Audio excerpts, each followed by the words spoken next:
Bom dia. A história de hoje não tem nome, é um bocadinho longa e estou aqui acompanhada por estes dois bonequinhos. No final da história vocês vão perceber porquê. Acho que foi em 69, para aí em julho. Era só uma questão de confirmar em que dia o Salazar caiu da cadeira abaixo, porque nós íamos as três no carro a caminho de Vilar Formoso quando deu a notícia na rádio. A minha mãe exclamou: "Oxalá vá desta!" A minha avó manteve-se calada e eu não percebi grande coisa. Tínhamos saído de casa de madrugada por volta das 5 da manhã. A minha avó tinha que ir, porque era a única que a conhecia. A minha mãe ia para guiar o carro e para desenrascar tudo. Era mais conveniente do que ir o meu pai. E eu ia porque estava ansiosa por conhecer a minha tia francesa e não me tinha poupado a fazer pedidos e promessas de bom comportamento para também a poder ir esperar ao comboio à chegada a Portugal. Na véspera estávamos reunidos ao jantar e o meu pai avisou: "Tu vais com a tua mãe e com a tua avó, mas vê lá como te portas." Apeteceu-me saltar-lhe ao pescoço e dar-lhe um abraço bem apertado. Mas o meu pai não era dessas coisas e provavelmente mandava-me de volta para o meu lugar acabar a comida. Por isso, céu-me abriu num sorriso imenso que me iluminou os olhos. Minha avó mandou-me uma piscadela de olho e despachei-me a comer, já que tinha que ir para a cama cedo e levantar de madrugada. Acabei por adormecer, se calhar mais tarde que o costume. Estava excitada e imaginava se seria capaz de a reconhecer no meio da multidão que eu supunha povoar o cais da estação. E como nos iríamos entender? Eu só tinha começado a aprender francês este ano com o Padre Álvaro e não sabia ainda fazer frases completas, para além do "merci beaucoup", "je veux du pain et du lait", "j'ai 10 ans", e de saber cantar "sur le pont d'Avignon" e o "savez-vous planter les choux?". Adormeci, confiante de que de alguma forma haveria de nos entendermos, como se veio a verificar. A viagem foi longa e cansativa. O Fiat 600 verde escuro, RR 6114, andava pouco e os quilómetros eram muitos. Tínhamos de mudar de paisagem e até de distrito. Curvas e mais curvas. A minha avó à frente, eu a dormitar atrás, meio enjoada, meio cansada, farta do cheiro do perfume que a avó usava e que me fazia dor de cabeça. Estava calor e levávamos os vidros abertos, por onde os montes e as estradas corriam, as vinhas e os pomares, os socalcos de xisto e os pedregulhos de granito. Parámos para meter gasolina e ver a pressão dos pneus, mas o estado do carro não me preocupava. A minha mãe era uma ótima condutora, que inspirava muito mais confiança do que o meu pai. Quando se metia a ultrapassar, me fazia ficar cheia de medo, com o coração apertado, a rezar para que não viesse nenhum carro de frente. Claro que este medo de andar de carro com ele também se deve ao acidente que tivemos, quando o carro ficou pendurado para o Douro, preso nos arbustos, em que toda a gente dizia que foi um milagre ter-nos salvo. Muita gente disse que ele estava bêbado, mas era mentira. Nós íamos para o casamento e era de manhã. Se tivesse sido no regresso era bem provável, mas à ida não. Ele dizia que tinha apanhado óleo na estrada e derrapado. Só sei que foi um grande susto. Por isso, também eu gostava mais de andar com a minha mãe, era mais divertida. Antes de ultrapassar, punha-se a dizer coisas ao condutor da frente, do género: "Anda lá, arruma-te para o lado, que eu quero passar, te quero ver a tua cara, a ver se tens bigode ou não." Eu achava-lhe graça e, no fundo, acreditava que de frente não havia de surgir ninguém, nem haver guinadas e trabadelas a fundo. Eu acho que nunca tinha estado no distrito da Guarda. Aliás, só fui à Serra da Estrela já em adulta, com os meus filhos. A Guarda lembrava-me as aventuras dos lusitanos e a traição ao viriato. Nada mais. Mas também não estava curiosa como habitualmente por visitar locais diferentes. Hoje todos os pensamentos se dirigiam a ela. Como seria? Que traria vestido? A minha mãe e a minha avó lá iam trocando impressões. Ela é simpática. Sempre me tratou bem quando lá estive. É amiga do Jorge. Não se pode dizer que seja uma beleza. Mas não é feia. Tem mesmo tipo de francesa. Ela é loura mesmo ou é pintado? Perguntava a minha mãe. E que tal são os pais dela? E a minha avó contava como era a vida em Rouen, nas temporadas que lá tinha passado com os sogros do filho. A primeira vez que fora visitar meu tio a França, ele ainda estava em Grenoble a trabalhar e a estudar, num quartinho da cidade universitária. E foi aí que ele conheceu a Annick mas nessa altura não a apresentou à mãe. Só no ano seguinte a veio a conhecer, a namorada do Jorge. Ela percebeu logo que não era uma simples namorada, que as coisas já se tinham adiantado. Afinal, em França estavam todos mais avançados que em Portugal, até no amor, no sexo. Não se intrometeu, mas desejava o casamento. E um dia ele acabou por acontecer em Rouen, na Normandia, a terra dos pais da noiva. Nós vimos as fotografias, a noiva de saia e casaco claro, creio que lilás, o cabelo apanhado, a mãe dela, magrinha, com cara de estrangeira, o pai, o irmão mais novo, o meu tio Jorge, de fato e gravata, e a minha avó, que foi de propósito para a festa. Havia um bolo de noiva e uma pirâmide de chou coberta com caramelo. Que bom que aquilo devia ser. E o irmão dela parecia simpático. Era ainda adolescente. A minha avó dizia que não percebia nada do que ele falava porque falava muito depressa e em calão. Calão diz-se argot, em francês. E assim o meu vocabulário foi aumentando, já que o Dominique, tanto que era ele, me mandava revistas de banda desenhada com heróis desconhecidos em Portugal, que eu achava muito arrapazadas e das quais não entendia patavina, mas via as figurinhas e sempre aprendia qualquer coisa. A minha avó guardou religiosamente as fotografias daqueles momentos de felicidade, em que sentiu que faltava o pai do noivo e o resto da família, mas mais do que tudo guardou o par de bonequinhos que encimava ao bolo. Durante muitos anos, quando eu assistia deliciada deitada na cama dela às sessões de arrumações, em que me contava histórias dos objetos que guardava, das fotografias, dos inúmeros colares e pulseiras, ela me mostrava o par de bonequinhos. É uma recordação do casamento de Jorge e da Anique. E eu tocava-lhes com jeitinho e devolvia-lhes, para ela tornar a arrumar na gaveta, daquelas que encerravam os seus tesouros. Para aí 30 anos mais tarde, talvez até mais, quando toda a minha família já vivia no Porto e eu já tinha constituído a minha, um dia a minha avó perguntou-me se lhe fazia um favor. Claro, diz. Queria pedir-te se me guardavas uma coisa para eu ter a certeza que quando eu morrer não a deitam fora. Quero pedir-te se tomas conta dos noivos do casamento do Jorge. Eu sei que tu me entendes e não os vais pôr no lixo. Demos um abraço, selamos o acordo e desde então os bonequinhos estão junto dos meus tesouros numa caixa de papelão colorida que guardo na parte de cima do meu armário da roupa. Enquanto eu for viva, eles andam lá a viver descansados, convivendo com poemas e cartinhas dos meus filhos, raminhos de flores secas, conchas sem brilho. Depois, eu já deixei recado para que ninguém deite fora os noivos de plástico e de mão dada, ela com o véu de tulo branco e ele de fato preto. Eu entendo esta mania da minha avó de guardar as recordações. Também guardo pedras e caixinhas, cartas e convites, desenhos e outras coisas que para alguns seriam só tralhas. Minha amiga Maria do Canto disse-me um dia que nos devemos libertar das recordações, que de vez em quando devíamos deitar tudo fora, fazer uma limpeza até à alma. Eu ri-me e disse-lhe que não conseguia. Como em tantas outras coisas não chegámos a acordo e, no entanto, tenho saudades. Tenho muitas saudades de si, minha amiga, e das nossas conversas. E como eu entendo os meus filhos que se deliciam, como eu me deliciava, quando eu resolvo tirar tudo cá para fora e com o pretexto de arrumar, desfio recordações e memórias. E vou contando histórias. Olha, isto foi de uma vez. E as fotografias.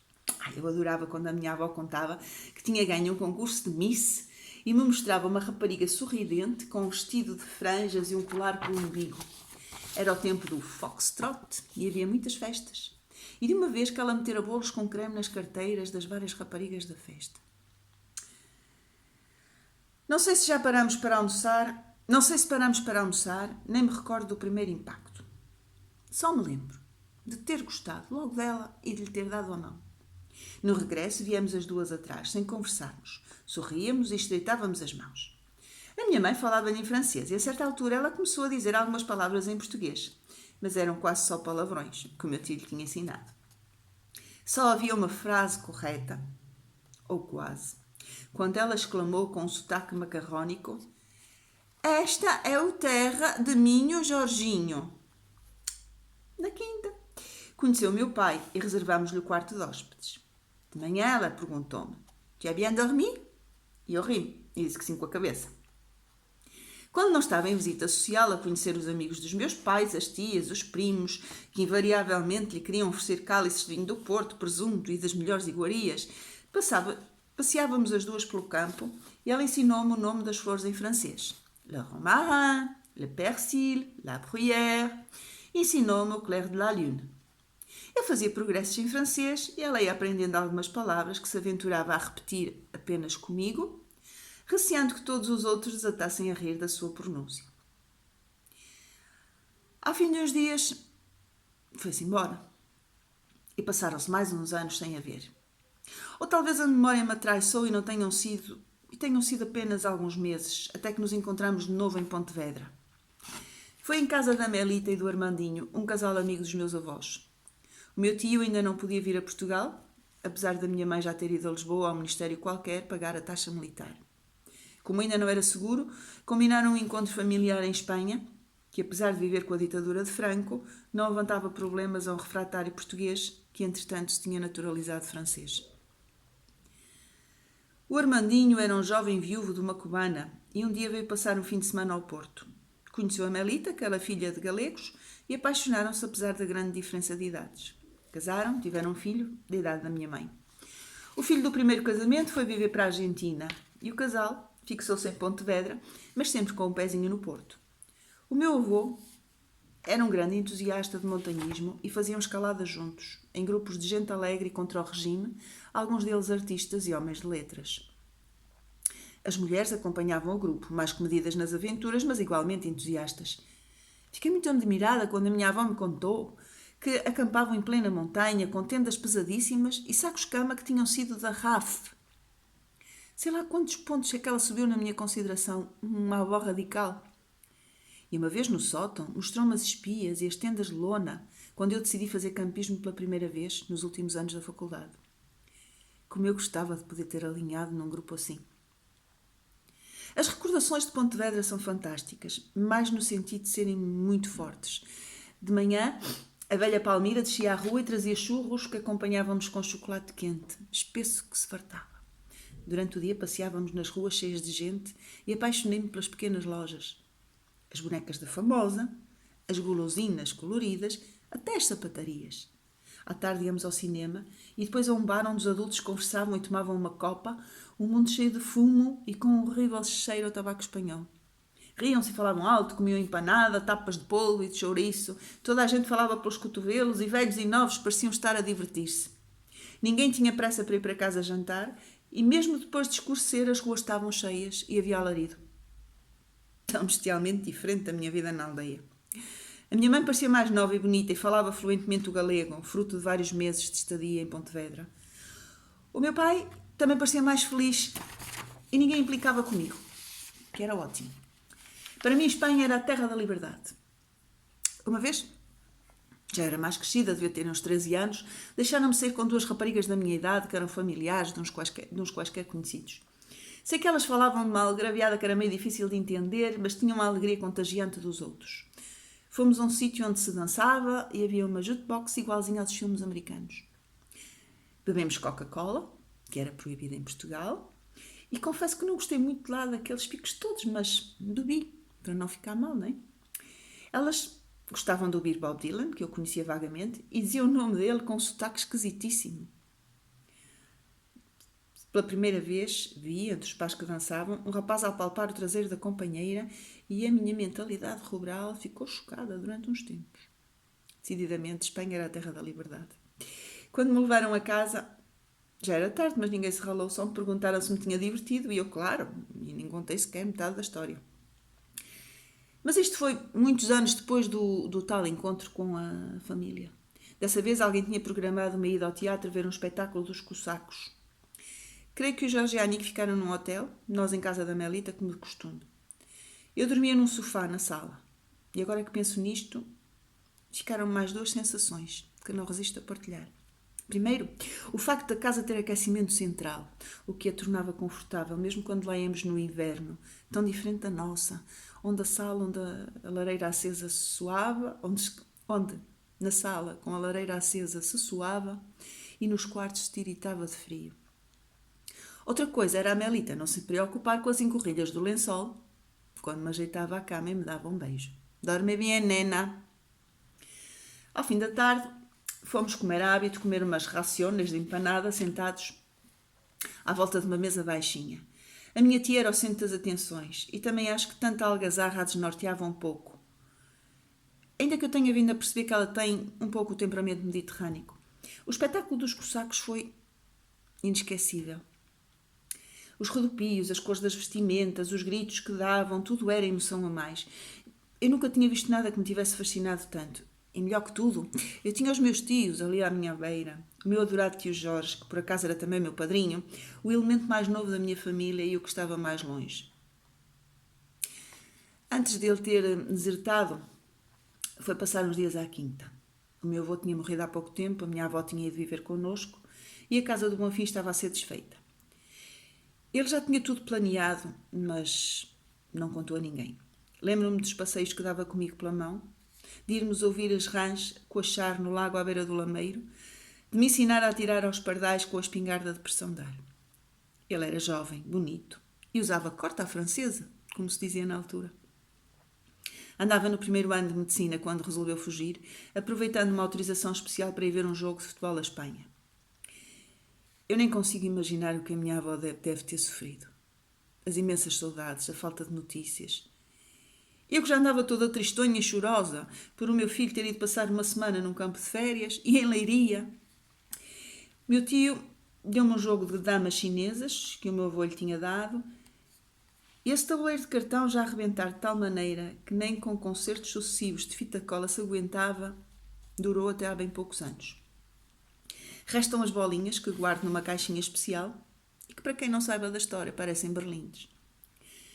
Enquanto teve forças, a minha avó ia visitá-lo todos os anos, depois de já não haver perigo. Ao princípio, de comboio. E eu ouvia a falar do Wagon-Lit, sem perceber muito bem o que era. Carregava malas e malotes e encontrava sempre gente simpática que a ajudava a empoleirar as tralhas. Mais tarde, passou a ir de avião, mas já perto dos 70 anos. Contava das comidas em tabuleiros de plástico e a minha mãe resmungava porque ela arrebatava tudo o que podia, que era uma alegria para mim.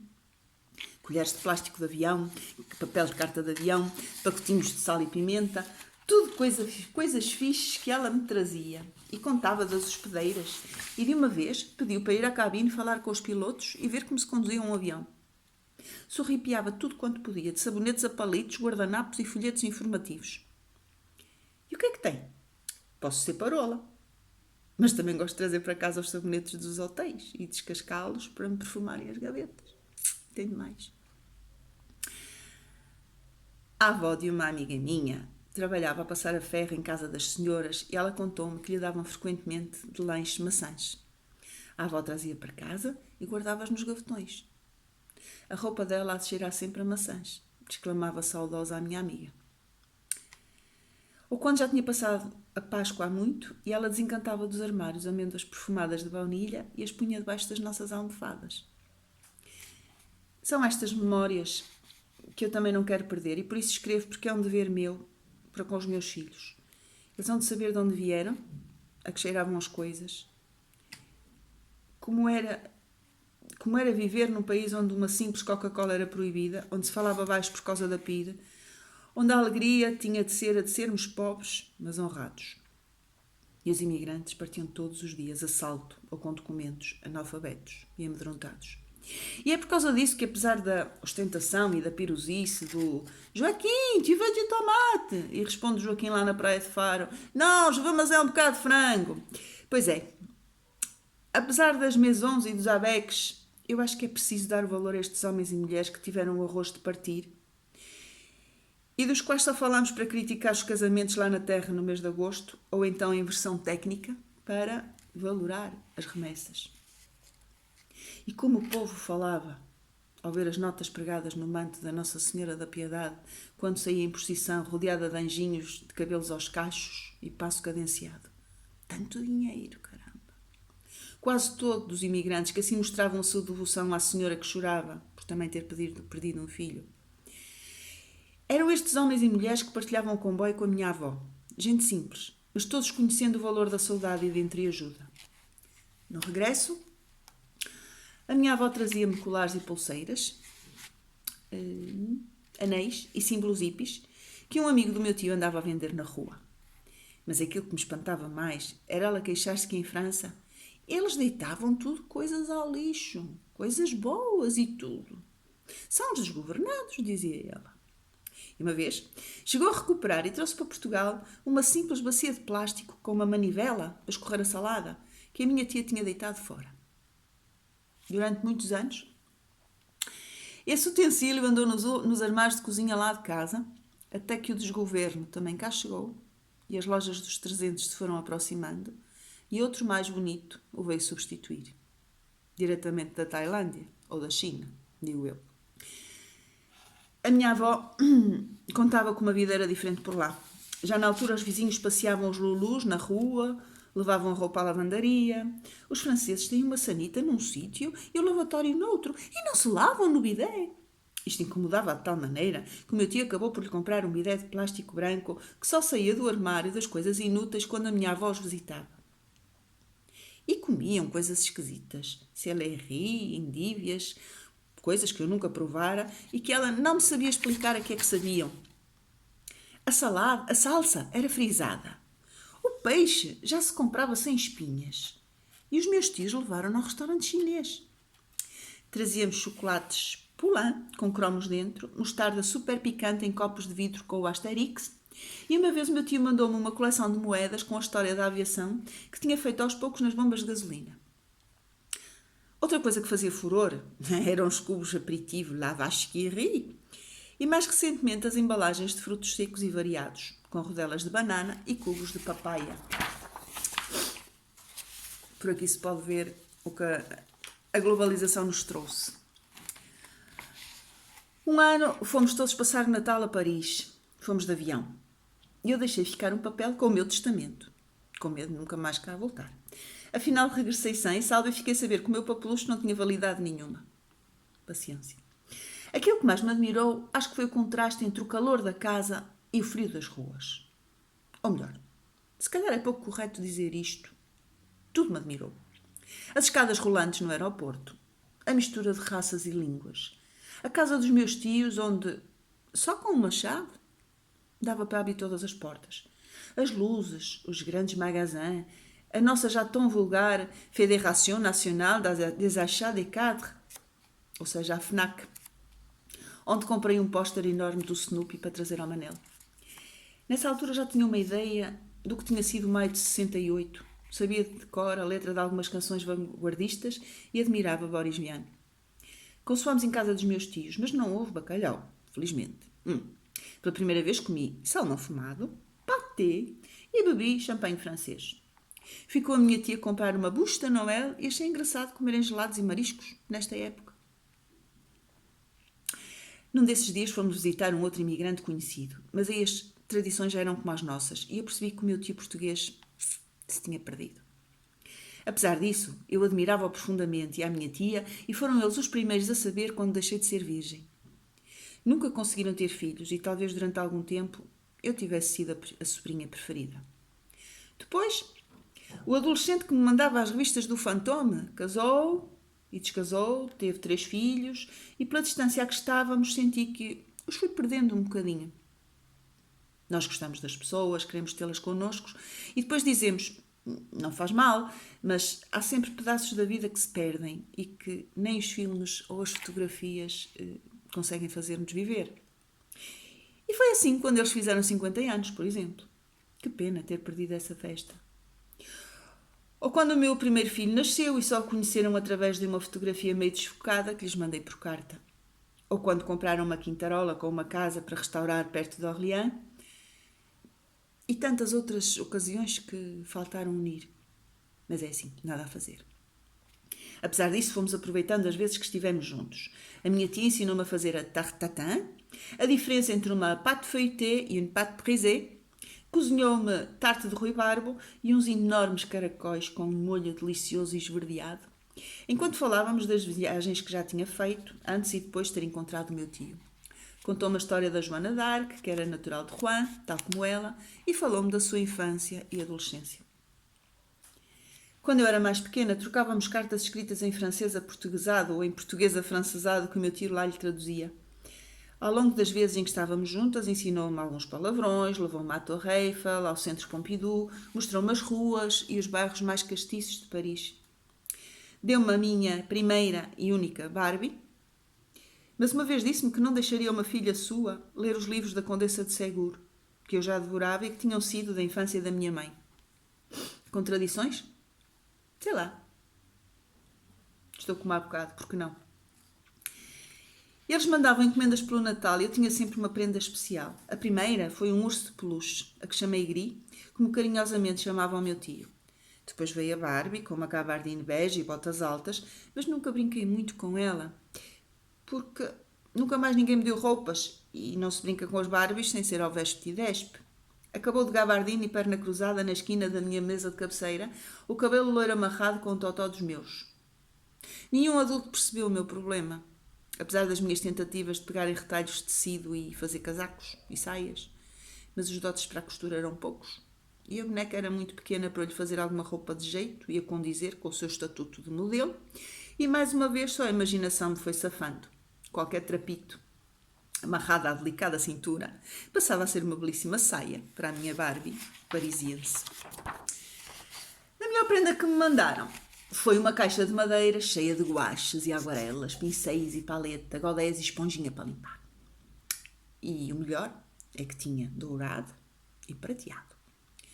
Só sei eu as imensas horas de prazer que partilhei na minha infância solitária com aquela caixa mágica. Sem irmãos para brincar, sem amigos que pudessem estar comigo fora da escola, aqueles anos foram de descobertas no singular, prazeres inventados, teatros com pedras e pauzinhos e muitas leituras que depois eu reinventava para as companheiras de escola nos recreios ou para mim própria.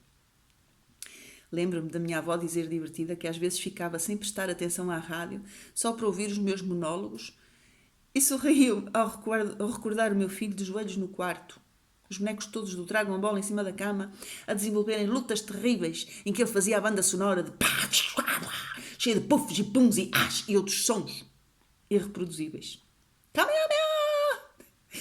Mais tarde deram-me um giradiscos, também ele uma caixa de tampa cor de laranja, onde ficava o altifalante. Era preciso abri-la, esticar os fios, afastar o mais possível a tampa e depois era só escolher 45 ou 33 rotações. Quer dizer, eu não tinha grande escolha. Os LPs eram mais caros e quase só tinha singles. Em minha casa nunca ninguém ligou muito à música e por isso ouvi repetidamente as mesmas músicas durante muito tempo. Mais tarde mandaram-me discos. Conheci Joan Baez, Leonard Cohen e outros de que eu gostava menos. Sabia de cor todas as letras e isso foi fundamental para melhorar o meu inglês. Mas ainda antes da época dos giradiscos e voltando à história das bonecas, uma vez que a minha avó regressava de França, trouxe-me várias roupinhas feitas pela mãe da Anique, que acho que trabalhava numa fábrica de lingerie.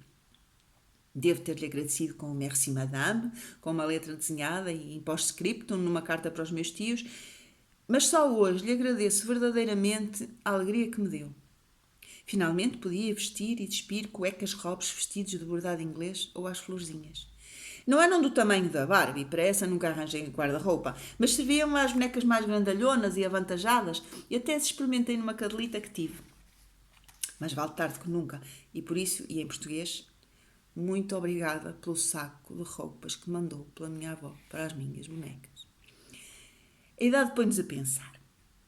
E agora que eu estou para aqui, numa de recordações, dá-me vontade de rir. Porque quando as minhas filhas eram pequeninas, eu às vezes tinha a sensação, e chegou a ser verdade, que eu brincava mais do que elas. Ajudava a dar banho aos nenucos e fazia questão que fosse a sério, numa banheira cor-de-rosa e com sabonete e tudo. Comprei-lhes os adereços todos, a casinha, as bolachas a fingir, um robe de banho, uns chinelos, sei lá. Desde que eu fosse ao Toys R Us, perdia-me. E foi com alguma mágoa que as vi partir para outras brincadeiras, às correrias ou a reliarem o irmão nas escondidas, e eu fiquei de neno no colo. A mãe agora trata dele. Anda a brincar, dizia a mais nova. E eu tratava, pois então. Consolava-me com aqueles bonecos macios e apertava-lhes o braço esquerdo para fazerem bolinhas. Vestia-os escolhendo os fatos pendurados em cruzetas cor-de-rosa e azul bebê, sapatinhos a condizer. A última vez que estivemos todos juntos foi no funeral da minha avó. Eles tomaram um avião à pressa e vieram. Ainda bem.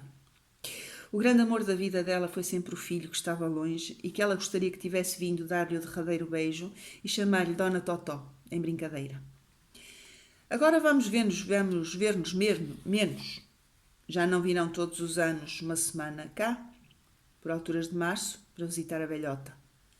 Também a cabine telefónica à beira do Londres já há muito foi arranjada e não dá para falar de borla, como a gente fazia à hora da telenovela, que era quando não havia bicha. Aos poucos, vamos ficando mais separados, agora já nem se usa escrever uma carta. Mas vocês serão sempre muito importantes para mim. E foi meia hora de leitura, assim um bocado apressada, desculpem, mas foi para ganhar algum tempo. O que é que eu tenho a comentar sobre esta história? Os meus tios são vivos, já não vivem em Paris, são uns prós na informática, portanto, falamos muitas vezes por WhatsApp. Mais. A minha filha do meio já tem a sua nenuca, portanto já não precisa de brincar aos nenucos. E pronto. Os bonequinhos cá estão. Entretanto, eu aprendi a destralhar e tenho muito menos coisas. No entanto, estes ficaram. O que é que lhes vai acontecer? Não faço ideia. E é isso. E passei um bocadinho do que foi algumas coisas antes do 25 de Abril. E outra coisa, estou a ler um livro que se chama Longa Pétala de Mar, da Isabel Allende, e que fala muito sobre os refugiados espanhóis no Chile, depois da Guerra Civil Espanhola. E para aquelas pessoas que hoje se escandalizam muito porque os chineses comem cães e comem gatos e acham que são os porcos, que são os imundos, a Melita contou-me que durante a Guerra Civil Espanhola eles comiam os gatos e os ratos. Portanto, se por um lado é uma questão cultural, por outro lado é uma questão de necessidade. Outra coisa, por aqui se pode ver as mudanças que houve no mundo e como é que a minha avó achava que os estrangeiros, os franceses, que punham tudo no lixo, as coisas boas, e o que nós agora fazemos. Bem, mas não vou estar aqui com mais tretas. Espero que gostem. Beijinhos.